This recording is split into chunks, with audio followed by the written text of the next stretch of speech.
పప్పు మెంతికూర వండుతున్నానండి. పెసరపప్పు, కందిపప్పు, మినపప్పు ఈ 3 పప్పులునండి. మెంతికూర,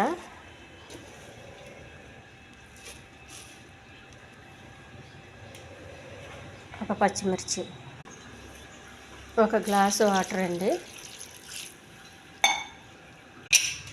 స్టవ్ మీద పెట్టానండి.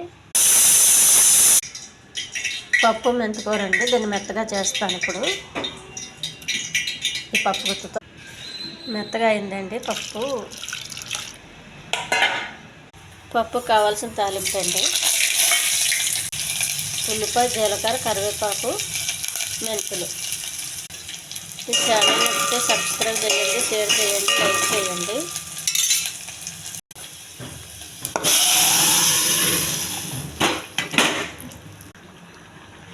పప్పు మెంతికూర రెడీ అయిందండి.